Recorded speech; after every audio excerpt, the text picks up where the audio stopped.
요한복음 4장 1절로 18절 말씀.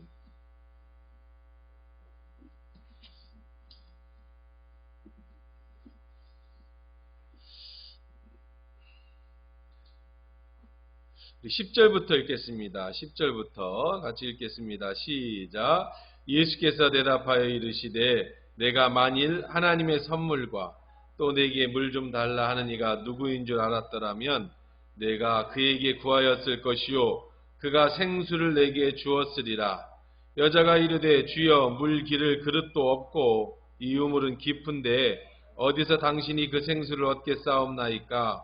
우리 조상 야곱이 이 우물을 우리에게 주셨고 또 여기서 자기와 자기 아들들과 짐승이 다 마셨는데 당신이 야곱보다 더 크니까.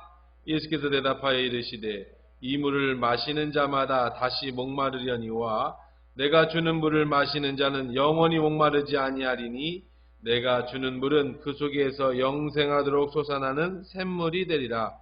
여자가 이르되 주여 그런 물을 내게 주사 목마르지도 않고 또 여기 물길로 오지도 않게 하옵소서. 이르시되 가서 내 남편을 불러오라. 여자가 대답하여 이르되 남편이 없다이다. 예수께서 이르시되 내가 남편이 없다 하는 말이 옳도다. 너에게 남편 다섯이 있었고 지금 있는 자도 내 남편이 아니니 내 말이 참되도다. 여자가 이르되 주여 내가 보니 선지자로소이다. 우리 조상이 이 산에서 예배하였는데 당신들의 말할 예배할 곳이 예루살렘에 있더이다 하더이다. 아멘. 좋으신 하나님 고맙습니다. 거룩한 주일 우리에게 보내주셨으니 하나님 오늘도 말씀 속에서 주시는 하나님의 은혜를 얻는 귀한 시간이 되게 허락해 주시옵소서. 예수님의 이름으로 기도합니다. 아멘. 오늘은 사마리아 여인 이야기 그 세 번째 시간입니다. 세 번째 시간. 첫 번째 시간에서는 이 사마리아 여인이 예수님이 여인을 찾아가면서 남자와 여성의 벽, 이념과 관념의 벽, 죄인과 의인의 벽을 뛰어넘는 하나님의 벽을 허무는 작업이었다라는 말씀을 드렸습니다. 그렇죠? 예수님이 우리 안에 오셔서 우리 죄의 담과 고집, 아집 이런 담을 다 허물어 우리의 구세주가 되셨다라는 말씀을 드렸습니다. 예수님이 우리에게 찾아오신 것처럼 우리도 이제 찾아가서 우리의 막힌 담을 허물자라는 것이 첫 번째 시간이었고, 두 번째 시간에서는 이 사마리아 여인을 만나면서 예수님이 먼저 물을 좀 달라 요구를 하셨죠. 유대인인 남자인 당신이 어째 나에게 사마리아 여자에게 물을 달라 하십니까? 라는 말을 통해서 예수님이 그 마음의 문을 노크하셨을 때 사마리아 여인이 마음의 문을 열고 예수님을 받아들이는 것. 그래서 두 번째 시간에 말씀을 드렸습니다. 우리도 예수님을 마음에 받아들일 때 역사가 일어난 그런 모습을 설명해 드렸죠. 오늘 세 번째 시간, 어떻게 사마리아 여인이 치유를 받는가, 치유받는 사건을 한번 같이 나눠보려고 합니다. 지난주에 마지막으로 본 것처럼 어찌하여 나에게 물을 달라 하십니까? 그러면서 8절에 보면 9절에 보면 이는 유대인이 사마리아인과 상종하지 아니함이라 라고 말하고 있습니다. 그렇죠? 친절하게 주석을 달아줬죠. 유대인과 사마리아인은 상종하지 않는다. 근데 이 여인은 예수님이 여인에게 물을 달라 하니까 도망치지 않았다고 그랬어요. 그렇죠? 그리고 오늘 읽어보니까 이 여인은 이미 어떤 여인이냐, 이 여인에 대해서 소개를 해주고 있는데, 이 사마리아 여인은 남편이 5이 있었어요. 지금 있는 남편도 자기 남편이 아니다. 그러니까 몇 명이라는 거예요, 남편이 도대체. 몇 명의 남자를 바꿨어요? 6명. 아마 예나 지금이나 그렇게 다 그것도 처녀총각이 만나서 헤어지는 게 아니라 유부남을 6명이나 바꿨다라고 한다는 거는 동네에서 이미 아마 창녀라고 손가락질을 했고 아주 사람들이 굉장히 미워하던 사람이었을 것 같습니다. 텔레비전에서도 보면 남자가 바람나면 여자가 가서 뭐 이렇게 머리카락 막 흔들고 뭐 이렇게 막 그렇게 하는 거, 요즘은 그런 거 없나? 옛날 텔레비전을 보면은 뭐 바람난 여자와 찾아가가지고 뭐 얼굴에다가 물을 칵 뿌리고 머리 잡고 막 그런 거. 드라마를 제가 요즘 드라마를 안 봐서 옛날 드라마에는 그런 게 많이 있었는데, 그렇죠? 그래서 바람난 여자, 참 그런 거 보면 참 무서워요. 특히 옛날에 보면 처녀들이 바로 유부남을 사귀어가지고 수모를 당하고, 참 안타까운 일들을 텔레비전에서도 보면 그런 걸 봤는데, 하여간 그런 사건입니다. 그 동네에서 산다는 게 굉장히 힘들었어요. 그러면 목사님 떠나면 되잖아요. 동네를 뜨면 되잖아요. 뜰 수가 없어요. 왜 그렇죠? 옛날에는 마을 중심으로 살았어요. 그러니까 이 마을에서 떠나면 다른 마을에서 살기가 고향을 떠나서는 목숨을 이어가기가 어려운 시절이었기 때문에 지금하고는 사뭇 다르다. 이 여자가 얼마나 힘든 인생을 살았는지, 참 다른 여자 입장에서 보면 나쁜 여자겠지요. 본인 입장에서 보면 얼마나 그 인생이 힘들었는지, 얼마나 창피했던지, 남들이 더워서 꿈쩍하지 않는 한낮에 물을 길르러 옵니다. 동남아에 가보면 낮에 오침 시간이 있어요. 꼭 12시부터 2시까지는 잠을 자요. 그래서 처음에는 그러니까 못 살지, 이 게으른 사람들 라고 생각을 했는데, 가서 대만 같은 데서도 살아보고 또 가보니까 이 뜨거워서 한낮에 40도가 넘는데, 그 뜨거워서 낮에 돌아다니면 안 되겠더라고. 그러면 저녁까지 일을 못하고 쓰러질 수도 있어요. 우리나라에서도 보니까 시골에서 어르신들이 일할 때 여름에 지금 같은 시절에는 아침 일찍 일하고 저녁 늦게 저녁에 이제 선선할 때 일하고, 한낮에는 안 돌아다니고 일 안 하시더라고. 주무시거나. 왜 그런가 봤더니 노인분들이 낮에 일하다가 이 일사병에 많이 쓰러져. 그러니까 한낮에는 거긴 또 사막 기후니까 사람들이 안 돌아다녀요. 근데 이 여자는 한낮에 왔다는 거예요. 뜨거운 태양이 있는 때. 왜 그랬을까요? 당연히 사람들을 안 만나려고. 인생이 그렇잖아요. 너무 힘들면 사람 만나기 싫지요. 또 이 여자 입장에서 보면 사람들한테 손가락질 당하고 창녀라는 소문 듣고, 지금 있는 남편도 자기 남편이 아닌데, 참. 그러니까 이제 차라리 뜨거운 거 선택하는 거죠. 옛날에는 반상회가 다 우물에서 열렸습니다. 그렇죠? 빨래하면서 여자들이 이제 선선할 때 물길로 오잖아요. 아침에 물길로 오면 빨래도 우물터에서 빨래도 하고, 웃기도 하고, 싸우기도 하고, 뭐 남편 얘기도 하기도 하고, 다른 집 얘기 숨도 보고, 또 화가 나면 옛날 어르신들 스트레스를 어떻게 풀었냐고 하니까 우물가에서 빨래할 때 방망이가 그래서 이게 두꺼울 때 남편 옷을 그냥 팍팍 치면서 그렇게 스트레스를 풀었다고 하는데, 그렇게 하면서 사람들도 만나고 또 같이 반상회도 하고 남흉도 보고 막 그러면서 정보도 교류하는 곳이 바로 우물터였어요. 특히 여자들은 못 돌아다니니까 그 당시에 주로 만날 수 있는 곳이 이 우물터였는데, 이 여인은 그걸 봐서는 한낮에 혼자 온 것으로 봐서 왕따였다. 왕따일 수밖에 없었겠지요. 자, 또 황당한 걸 또 살펴봅시다. 이 여자의 남편이 5이 있었다. 지금 남편도 자기 남편이 아니다. 그러면 이 여자의 심리 상태를 살펴보면 2가지를 볼 수 있어. 첫째는 뭐냐면 한 남자로 만족하지 못한다. 그렇죠? 남자를 5이나 바꿨어요. 그것도 남의 남자를. 지금도 딴 남자에 도대체 몇 명이나 바꿀 거야? 그러니까 한 남자로 만족하지 못한다. 근데 반대로 얘기하면 한 남자도 이 여자를 진심으로 사랑해주지 못했다. 이런 얘기가 될 수도 있죠. 남자를 5이나 바꾸고 지금 있는 남자도 자기 남편이 아닌데 사랑을 받지 못했다. 기구한 운명이죠. 근데 그렇게만 볼 수 있는 게 아니고, 왜냐하면 그 시대의 히브리 사고 문화를 한번 살펴봐야 되는데, 그때는 여자에게는 상속권이 없었어요. 다시 말해서 남편이 죽으면 그 재산은 아들에게 갑니다.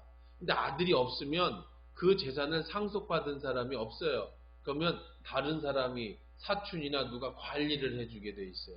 근데 그 사람이 돈을 안 주면 한 푼도 못 받는 거예요. 여자는 상속권이 없었어요.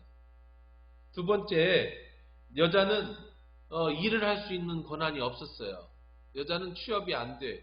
그러니까 전적으로 여자는 어디에 매달려 있어야 되냐면 남편이나 자녀에게 매달려 있어야 돼, 자식에게. 근데 남편이 없으면 어떻게 되느냐? 이 사람은 두 가지 중에 하나를 선택할 수가 있어요. 창녀가 돼서 몸을 팔든지. 그건 이제 취업이죠, 나름대로. 나름 취업인데, 요거는 이제 그 밤에 남들 모르는 때 하는 거야. 그러니까 아주 굉장히 손가락질을 당하는, 해서는 안 될 일이에요. 두 번째, 어떻게 먹고 살아야 되느냐? 구걸을 해서 먹고 살아야 돼. 거지가 되는 거예요. 근데 거지가 된다면 여러분 생각하기에 그 많은 거지를 어떻게 먹여 살리겠어요? 라고 하는데, 율법에 과부와 고아를 도와주라고 하는 법이 있어서 농사를 지을 때에는 나다를 땅에서 주스면 안 돼. 왜냐하면 고아와 과부들이 주워가게.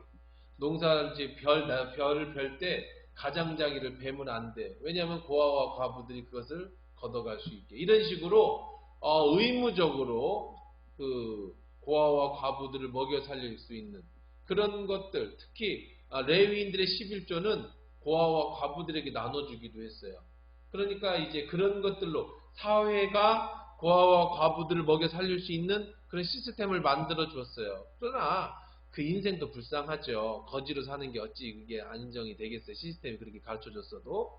아니면 다른 방법이 뭐예요?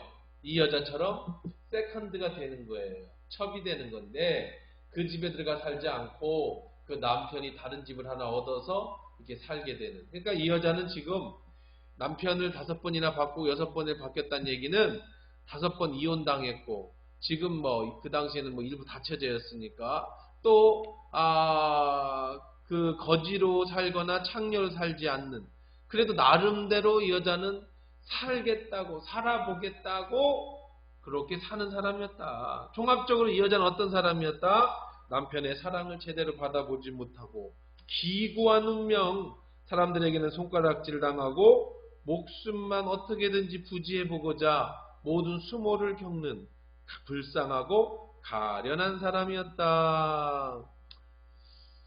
사방이 꽉 막혔어요. 이거 도대체 그 문화 속에서 살아갈 방법이 없습니다. 그래서 젊으니까 지금이야 다른 남자 뺏어서 어떻게 생명은 유지하겠지만, 이제 몸뚱이 늙어지면 이제 여자가 늙어지고 할 텐데, 그럼 그때는 어떻게 살 건가? 참 앞으로가 더 걱정인 여자. 이 여자를 한번 살펴만 봐도 참 불쌍하고, 살펴만 봐도 이 걱정인 그런 여자에게 예수님이 찾아오셨어요. 이 여자와 예수님의 대화를 다시 한번 돌아가 봅시다. 예수님이 말씀하십니다. 자, 여자가 이렇게 대답했죠. 물 달라 하니까, 유대인으로서 어째 사마리아인 여자에게 나에게 물을 달라 합니까? 이렇게 거절하는 것처럼 보였어요. 그랬더니 예수님께서 이렇게 얘기합니다. 내가 만일 너에게 선물을 주시는 그 하나님의 엄청난 선물이 뭔 줄 알았다면, 또 너에게 선물을 주는 내가 누군 줄 알았다면 네가 나에게 물을 달라고 했을 것이다. 그러면 나는 너에게 생수를 주었을 것이야. 자, 무슨 말이에요? 예수님이 물 좀 달라 하니까 여자가 깜짝 놀라면서 왜 나한테 물 달라고 그래요? 라고 하니까 예수님이 하신 말씀이, 하나님의 엄청난 선물이 네가 뭔 줄 알았다면, 그리고 이 선물을 너에게 주러 온 내가 누군 줄 알았다면 너는 나한테 물을 달라고 했을 거야. 이렇게 얘기를 합니다.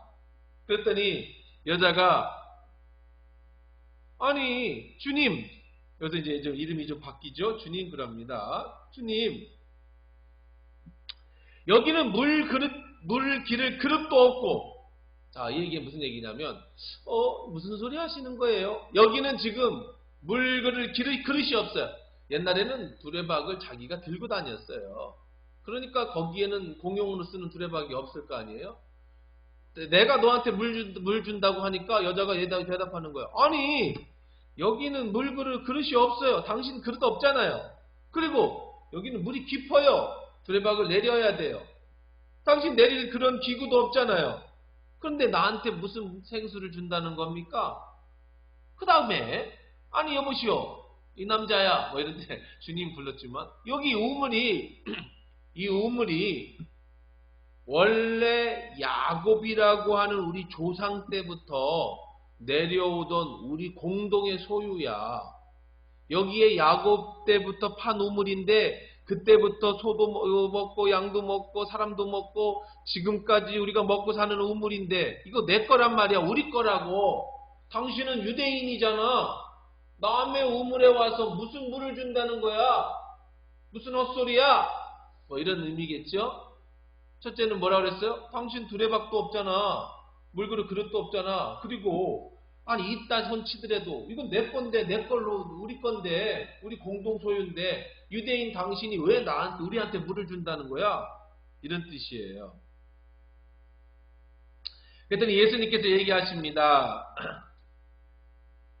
야, 여자야, 이 우물은 먹고 마시면 또 목마르지. 너 그러니까 어제 낮에도 왔고 오늘 낮에도 오는 거 아니야. 내가 주는 물은 한 번 마시면, 이렇게 한 번 마시면 영원히 목마르지 않는다.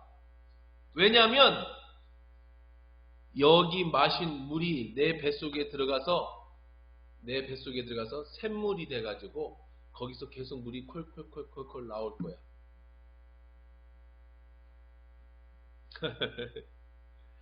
이게 좀 황당하지 않아요? 많이 황당하죠. 내가 주는 물을 마시면 그 물이 내 뱃속에 들어가서 우물이 될 건데, 그 우물에서 물이 컬컬컬컬 나와서 언제든지 네가 목마를 때마다 그냥 마시면 되니까 여기 안 와도 돼. 근데 이 여자가 특별한 여자입니다. 상당히 특별한 여자. 보통 사람 같으면 이게 뭔 소리야? 이 남자가 뭔 헛소리를 하는 거야? 왜 좋은 밥 먹고 무슨 말 같은 말장난이야? 사마리아 여자라고 무시하는 거야? 근데 이 여자는 그 말을 듣는 순간, 예수님의 말씀을 듣는 순간 딱 깨달았어. 아, 이 사람은 특별한 사람이로구나. 그냥 내가 만났던, 그냥 여자나 꼬시려고 하던 그런 5명이나 되는 6명째 되는 이런 세상 남자와는 다르구나. 그걸 직감적으로 깨닫게 돼요. 그래서 반응을 이렇게 합니다. 뭐라고 했냐면, 주여, 그런 물을 내게 주사 목마르지도 않고 또 여기 물길로 오지도 않게 해주십시오. 주여, 저에게 그것 좀 주세요. 그러는 거예요. 참 이게 은혜지요. 도망가지 않은 은혜. 헛소리라고 듣지 않는 은혜. 하나님 말씀이, 예수님의 말씀이, 이 말 같도 않은 말씀이 믿어지는 은혜. 이게 은혜. 성경을 보십시오. 여러분, 성경이 믿어집니까? 사람이 물 위를 걸어요? 남자와 여자 결혼도 안 했는데 여자가 애를 낳습니까? 하나님의 말씀으로 천지를 창조해요? 이게 믿어집니까? 이게 믿어지는 게 은혜인 거예요. 이 여자가 이런 황당한 얘기를 듣고 믿어지는 게 은혜예요. 주여, 그런 거 있으면 저 좀 주세요. 다시는 물길로 오기 싫습니다. 그 말 한마디에 그 여자의 모든 사연이 다 들어있죠? 물길로 오기 싫어요.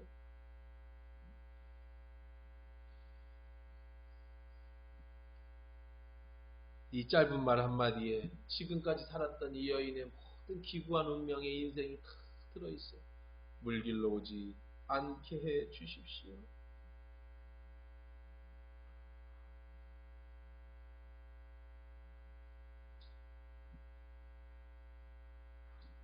처음에는 물 이야기를 하다가 중간에 이 물이 그냥 목마름을 채워주는 물이 아닌 자신의 삶을 바꿔주는 영생의 물이라는 걸 그제서야 정확하게 알아차린 거예요.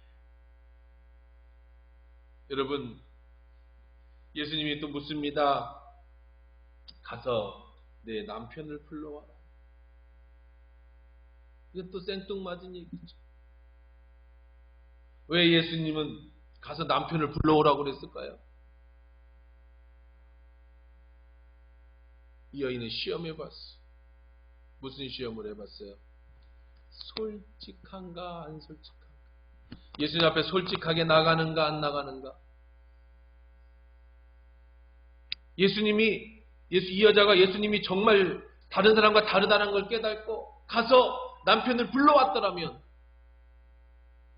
이 영생에 나는 물을 달라고 하니까 죽게 가서 남편 불러와. 그때 이 여자가 마치 거짓말인 것처럼 자기 남편도 아닌데 가서 여보 이리 와봐. 내가 어떤 선지자를 만났어. 그분이 영생하는 물을 주시겠대.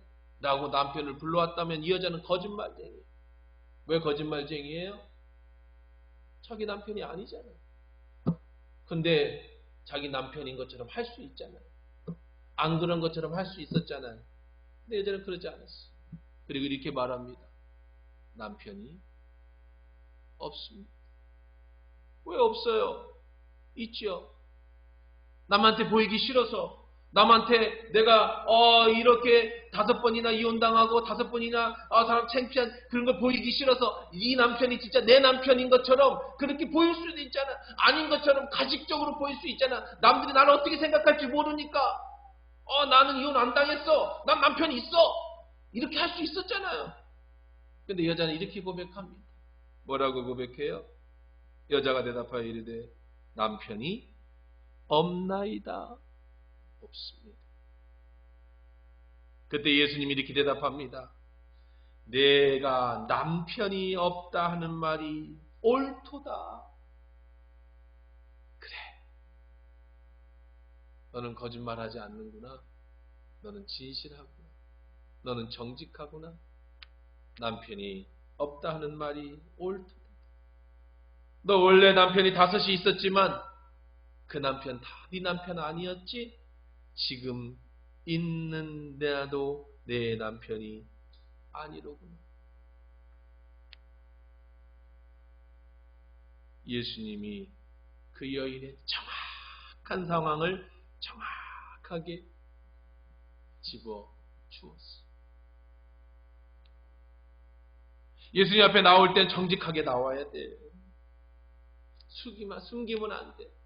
이 사마리아 여인은 비록 세상 사람들한테는 손가락질을 당하고 남편을 5이나 바꾸고 지금 있는 남편도 남의 남편이고 그런 삶을 살았지만 정말 예수님을 만났을 때에는, 선지자를 만났을 때에는, 정말 이분이 특별하다는 분이라는 것을 깨달았을 때는 그분께 정직하게 나왔다는 거예요.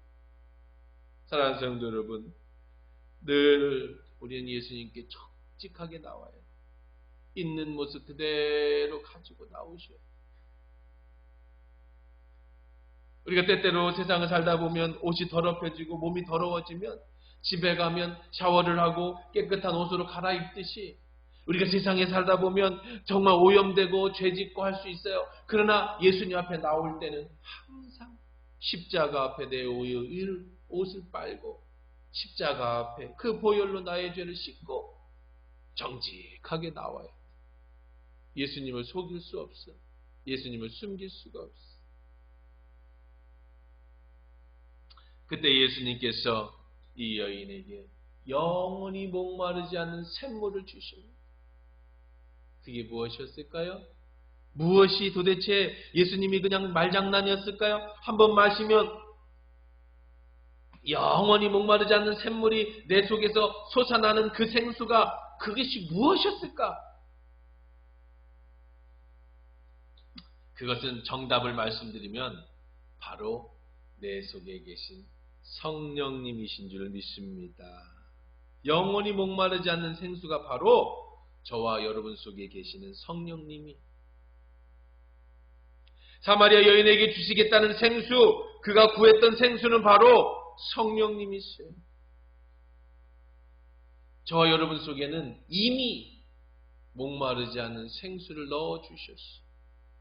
예수를 영접하는 순간 내 안에 영원히 목마르지 않는 생수를 주셨어요. 그런데 이렇게 묻습니다. 목사님, 근데 왜 나는 못 느낍니까? 기구와 눈명, 사마리아 여인처럼 지금 생각해봐도 이해할 수 없는 부모, 가난의 대물림, 못 배운 것에 대한 여러 가지 사업의 어려움, 가정의 어려움, 직장의 어려움, 사방이 꽉 막혀오는 이 사마리아 여인처럼 나의 주위의 모든 담이 너무 높아서 나를 꽉 죄어오고 있는데, 답답증, 우울증, 신경마비, 육신의 질병과 괴로움이 나를 숨막히게 하는데 나는 내 속에서 솟아나는 샘물을 느낄 수가 없습니다. 나는 교회를 다니는데, 나는 예수를 믿는데, 나는 예수님을 영접한 지 20년이 됐는데, 나는 목사인데, 장로인데, 나는 권사인데, 왜 나는 내 속에서 솟아나는 샘물을 못 느낄까요? 예수님이 주셨다는 샘물은 도대체 어디에 계시는 겁니까? 이유는 단 하나입니다. 왜 못 느끼느냐?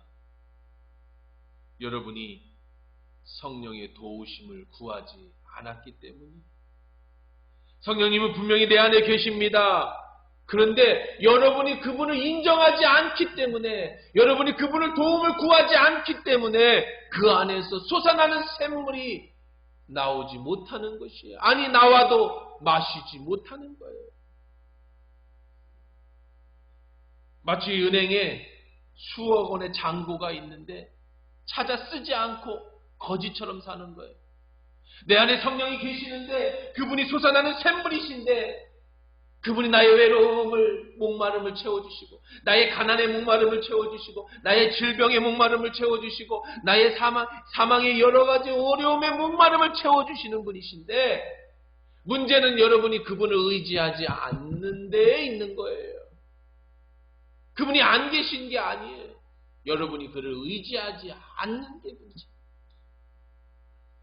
옛날에 많은 부흥 강사들이, 요즘에 그런 말들 하시는 분들이 많이 없어졌어요. 이제 말씀을 많이 우리나라가 들어와서. 근데 옛날에 말씀이 좀 부족할 때는 성령을 어떤 힘이나 파워나 능력으로 생각했어요. 성령 받으라, 불 받으라. 그래서 막 불이 임하면 확 넘어지기도 하고, 불이 임하면은 소명을 받고 은사도 받고, 불이 임하면 가슴이 뜨거워지고 입신하고 환상을 보고, 엄청난 역사가, 능력이, 파워가, 성령의 파워가 그렇게 막 일어나는 것을. 그래서 많은 그리스도인들이 오해를 해요. 무슨 오해를 하냐? 성령이라는 것이 무슨 받는 건 줄 알아. 성령이 무슨 뜨거워지는 건 줄 알아. 성령이 무슨 어떤 은사가 하고 방언을 하고 예언을 하고 환상을 보는 게 성령인 줄 알아. 아니에요. 그건 오해예요, 오해.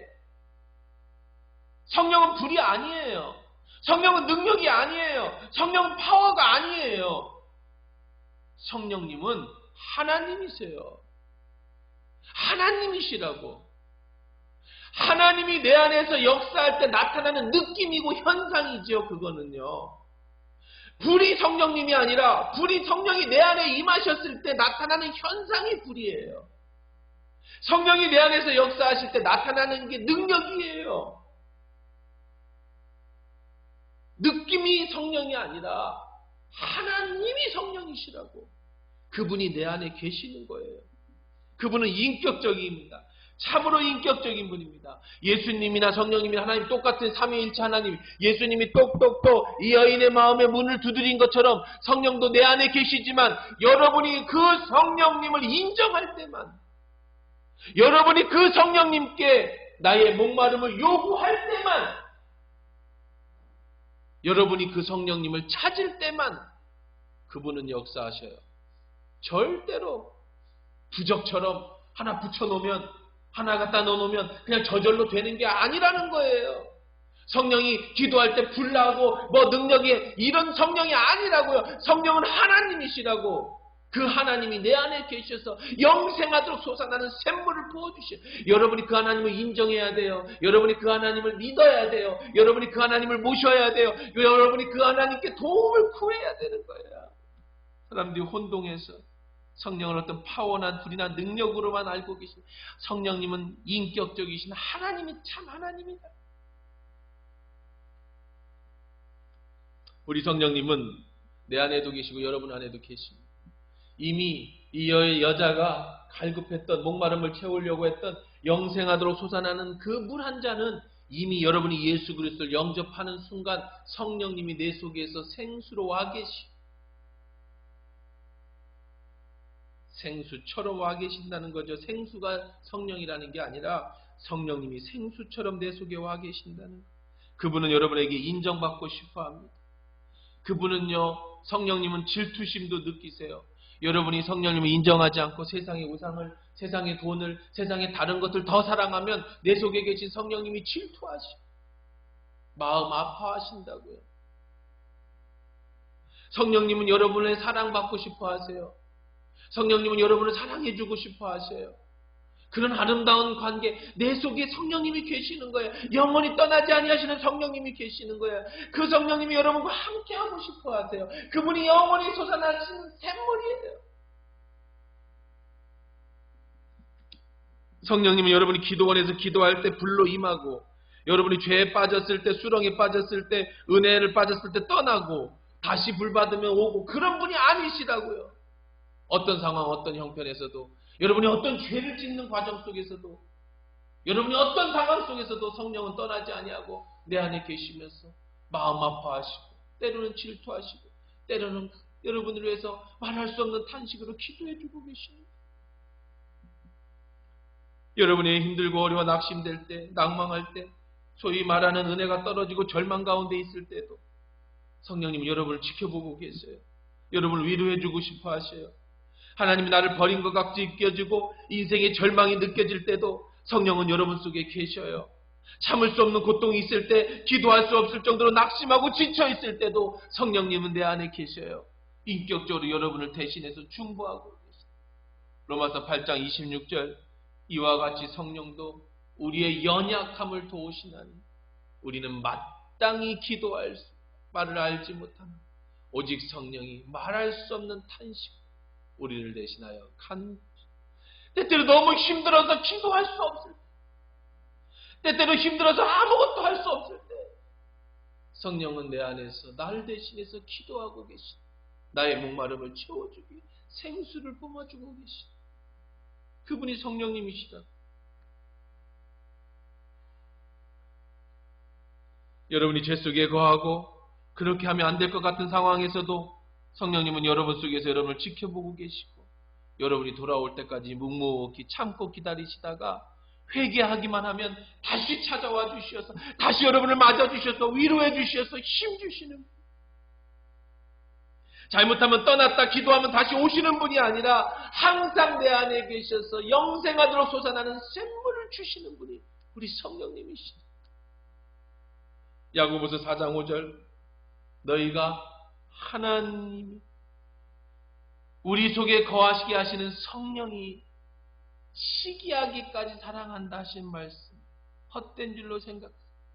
내 안에 계신 성령님이 나를 어떻게 사랑하신다고요? 시기할 정도로 사랑합니다. 여러분을 얼마나 사랑하는지 막 너무너무 사랑해서 누군가가 여러분을 더 사랑하면 막 시기하는 그런 간절한 마음으로 여러분 속에서 계신 성령이 여러분을 사랑하고 계십니다. 인격적인 성령님은 여러분을 인격적으로 대하시고 또 여러분이 인격적으로 성령님을 대해 주기를 원하시고, 단순한 감정이 아니라 진심으로 여러분에게 인정받기를 원하고 여러분의 사랑받기를 원하시고, 여러분 속에 있는 성령을 인정하는 방법이 뭐예요? 아주 간단합니다. 그분을 인정하는 것은 그분의 음성을 기다리는, 잘 듣는 거예요. 주님, 내 안에 계신 성령님이 인정합니다. 말씀해 주십시오. 주님이 말씀하신 대로 순종하겠습니다. 성령님, 제가 이렇게 힘듭니다. 내가 이렇게 목마릅니다. 나의 목마름을 채워주십시오. 성령님, 제가 이런 어려움이 있습니다. 이 어려움을 하나님 해결해 주세요. 성령님, 내가 갈 길을 알지 못합니다. 어디로 갈지 가르쳐 주십시오. 성령님, 내가 오늘 어떻게 살아야, 늘 물어보는 거예요. 늘 그분을 인정하는 거예요. 늘 그분의 음성을 귀 기울여 듣는 거예요. 에베소서 4장 30절, 하나님의 성령을 근심하게 하지 말라. 그 안에서 너희가 구원의 날까지 인치심을, 하나님을 걱정하게 하지 마세요. 성령님을 근심하게 하지 마세요. 우리는 하나님 나라 갈 때까지 인치심을 받았다. 성령님이 보증해 주셨다고, 책임 보증을 해 주셨다고, 우리의 인생을 성령님이 책임해 주셨다고요. 영원히 아프터 서비스, 천국 가는 날까지 인을 찍어줬다고요. 메드 인 코리아, 하나님 메드 인 성령님하고 이마에 딱 찍어줬다고요. 사단이 여러분들을 행하지 못하도록, 사단이 뺏어가지 못하도록. 성령님 인격적인 분위기에 여러분의 마음의 생각을 마음대로 주장하지 않습니다. 오로지 선택은 여러분에게 있는 거예요. 여러분이 그 음성을 듣고 순종하면 복이 되지만 그 음성을 한 번, 두 번 무시하면 우리 주님은 근심하십니다. 그리고 참을 때까지 참으시는 거예요. 때때로는 성령이 우리에게 어려움을 주실 때도 있습니다. 그것은 그 어려움을 통해 다시 돌아오라고 하는 하나님의 사인일 뿐이죠. 하나님의 사랑의 표현일 뿐이에요. 이미 우리 속에 성령이 오셨습니다. 생수를 부어주십니다. 공급해 주십니다. 우리가 성령님이 인정할 때 역사가 일어납니다. 하나님이 안 도와주셔서가 아니라 내가 구하지 않기 때문에, 성령은 임의로 일하시지 않기 때문에, 그래서 내가 예수를 믿어도 내 안에 목마름이 계속되는 거예요. 오늘부터 성령님이 인정하세요. 하루에도 몇 번씩 성령의 도우심을 구하세요. 성령님은 여러분이 죄를 짓는 자리에도 계셨고, 여러분이 회개하는 자리에도 계시고, 지금도 여러분이 주님 앞에 돌아와서 주님의 도우심을 구하기를 기다리고 계시고, 우리 같이 일어나서 기도하시죠.